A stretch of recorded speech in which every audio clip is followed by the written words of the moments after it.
조갑제 TV 시청자 여러분 안녕하십니까. 2022년 4월 6일 오전 11시입니다. 러시아군의 만행이 우크라이나에서 곳곳에서 드러남에 따라 국제사회가 격분 상태에서 아주 신속하게 보복 조치를 취하고 있습니다. 유럽 각국이 어제 러시아 외교관을 아마 한 수백 명 추방했을 겁니다.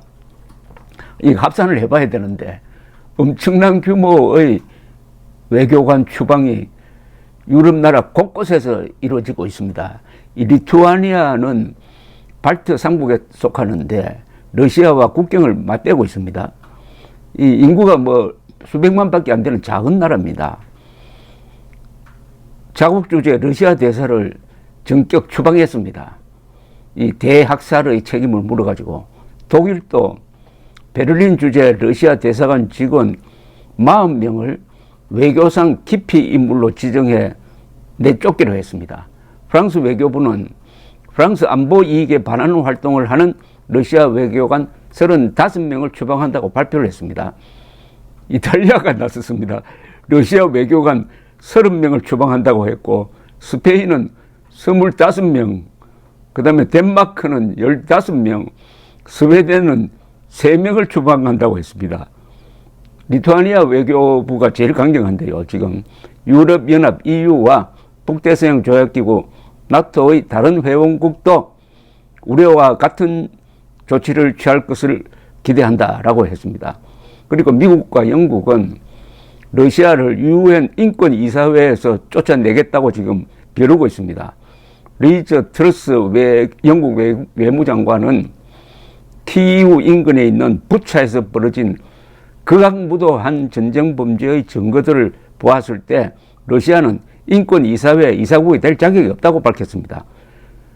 그리고 바이든 대통령은 워 크리미널, 전범이라고 하면서 국제 법정에 세워야 된다고 했습니다. 루마니아를 방문 중인 린다 토마스 그린필드 UN 주재 미국 대사는 UN 인권이사회에 러시아의 이사국 지위를 박탈해달라고 요구할 것이라고 했습니다. 우크라이나에서는 수도 키이우 인근 부차 등에서 드러난 러시아의 학살 행위가 빙산의 일각이라는 주장이 쏟아지고 있습니다. 볼로디미르 젤렌스키 우크라이나 대통령은 다른 도시에서도 러시아군의 만행이 계속 추가로 확인되고 있다. 희생자 수가 훨씬 많을 수 있다고 했습니다. 그런데 이 러시아의 이런 만행을 국제법으로 어떻게 규정하느냐. 워크라임은 확실합니다. 전쟁 범죄는 확실한데 이게 제노사이드에 해당하느냐.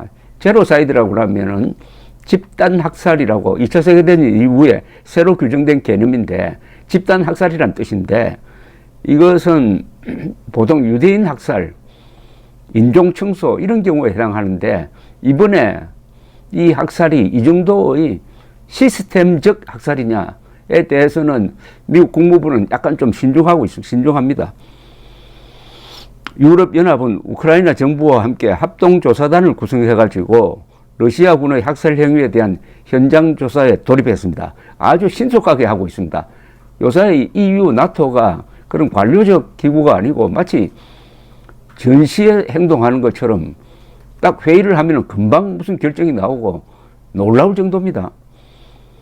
이 폰 데어 라이엔 EU 집행위원장, 보통 집행위원장이라고 그러지 않고 프레지던트라고 하니까 EU 대통령이라고 해도 되는데 이 독일 여성이죠. 이분은 우크라이나 검찰을 지원하기 위한 조사팀을 파견했고 유럽 형사경찰기구 유로폴과 유로저스트 유럽 사법기구도 지원 준비를 마쳤다.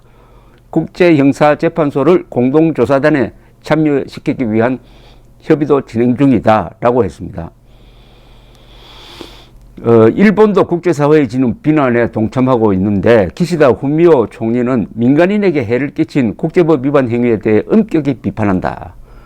그러나 러시아는 국제사회의 이런 비난에 대해서 민간인 학살은 우크라이나가 조작한 것이라고 이렇게 주장을 하고 있는데 뉴욕타임스는 인공위성을 분석을 해가지고 부차에서 촬영된 동영상을 러시아군 철군 전과 후로 비교해서 이건 조작이 아니고 러시아군이 주둔할 때 거기에 시신이 있었다는 것을 동영상 분석으로 확인하기도 했습니다.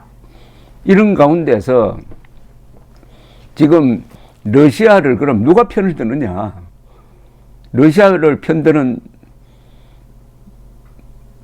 나라가 네 나라입니다. 이걸 뭐 대놓고 합니다.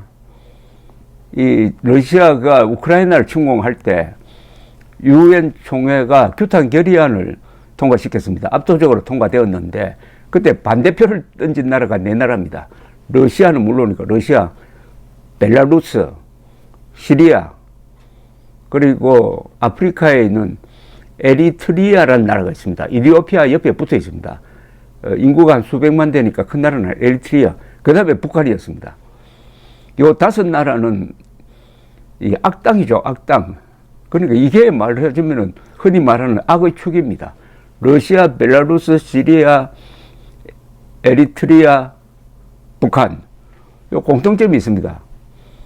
공산주의 국가였거나 지금도 공산주의 또는 사회주의 독재를 하고 있습니다.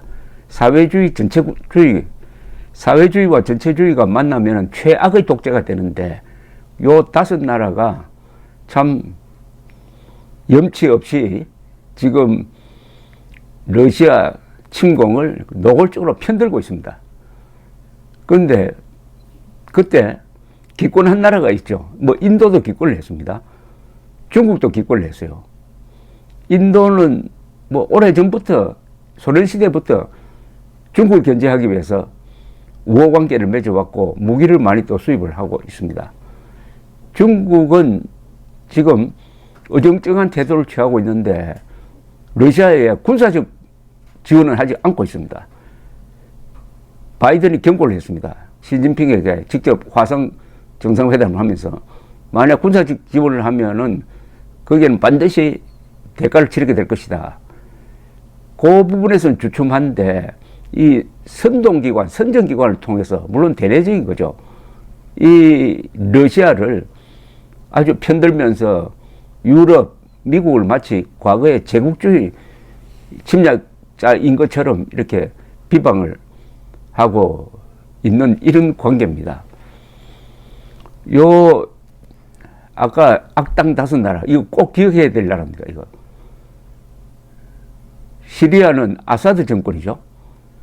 그리고 김정은, 이건 세습 정권입니다. 아사드는, 지금 독재자 아사드는 아버지 아사드를 물려받아가지고 안과의사인데 지금 독재자가 되어가지고 2011년에 아랍의 봄 때 시위가 일어나니까 그걸 무력으로 진압하는 과정에서 지금까지 그 내전으로 한 50만 명이 죽었습니다. 무너질 뻔한 이 아사드 정권을 지탱해 준 것이 바로 러시아가입니다. 러시아가 공군 특수부대를 보냈습니다. 러시아와 이란의 지원으로 지금 아사드 정권이 무너지지 않고 버티고 있습니다. 또 지금 아사드 대통령의 아버지 아사드는 김일성을 만나고 와서는 사람이 달라졌어요. 김일성을 본받아서 개인 숭배를 하기 시작을 했습니다. 제가 이 내전으로 들어가기 전에 2007년에 시리아를 한 열흘 동안 여행한 적이 있습니다. 시리아 곳곳에 그 죽은 아사드 동상이 서 있는데 꼭 그 평양에 와 있는 기분이었습니다. 그런데 그때만 해도 아들이 좀 개박 쪽으로 나아가려고 했습니다. 그러다가 아랍의 봄이란 이 폭풍에 휘말려 버리니까 그런 꿈을 펼치기 전에 내전을 하는 과정에서 약 50만 명이 죽었습니다. 거기는 인구의 한 20%가 해외로 나가거나 난민이 되고 말았습니다.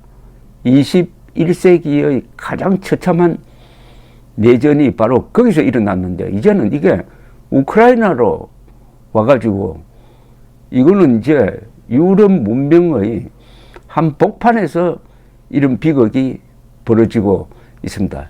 최근의 국제 동향 중에서 러시아 푸틴이 완전히 실책한 게 하나 있습니다. 이렇게 강공으로 나가도 나토가 단결하지 못할 것이다. 과거에 트럼프 때를 기억한 거죠. 트럼프는 나토에서 미국이 탈퇴해야 된다고 주장한 자입니다. 그러나 바이든이 동맹 외교를 중시하니까 신속하게 이렇게 제재를 하면서 보복으로 나올 줄은 몰랐을 겁니다. 특히 독일이 이렇게 표현할 줄은 몰랐을 겁니다. 독일은 그동안에 1차 세계대전, 2차 세계대전 일으켰고 특히 2차 세계대전에서 그때 소련 사람을 2천만 명 이상을 죽였습니다.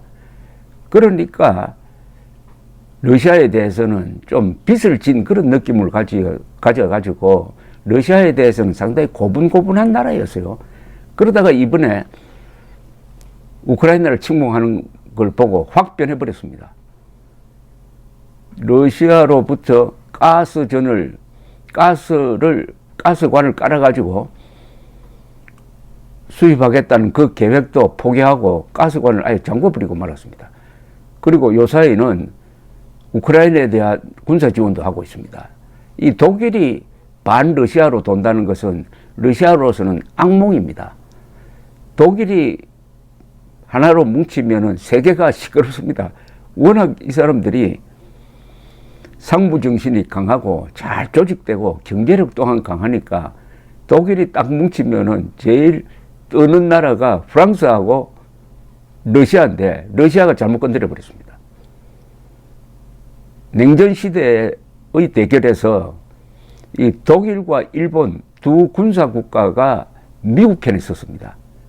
그러니까 결국은 러시아, 소련이 무너지고 말았던 것입니다. 이번에 우크라이나 침공은 푸틴의 완전한 전략적 실수가 되고 말았습니다. 자, 이렇다고 해서 그러면 푸틴이 쿠데타나 암살에 의해서 쫓겨날 것이냐? 그것은 별도의 문제지만은 이런 국제 여론이라는 것이 이게 결국은 러시아로 들어가서 언론 통제를 받고는 있지만은 결국 러시아 사람들을 변화시킬 것이고 그러면 러시아 사람들이 들고 일어나서 1991년에 그 소련을 스스로 무너뜨렸듯이 푸틴을 무너뜨리지 않을까 하는 걸 장기 목표를 가지고 지금 유럽과 미국이 철저한 공조하에서 하고 있는데 문제는 있습니다. 이게 에너지입니다. 유럽이 러시아의 석탄, 가스, 석유에 너무 많이 의존하고 있어요. 그 중에 조금 만만한 이 석탄 수입을 지금 금지시키는 제재를 추진하겠다고 이렇게 나서고 있습니다. 그것만 아니면은 러시아는 완전히 코로나로 몰려가지고 그야말로 푸틴을 러시아 사람들이 스스로 제거하지 못하면은 러시아도 같이 당하는 공동운명체가 되는 러시아 사람들이 이제 푸틴을 쫓아낼 거냐, 푸틴과 공동운명체가 돼서 고생할 거냐 하는 그런 기로에 설 때까지 아마 이 제재가 계속될 것이라고 보여집니다. 감사합니다.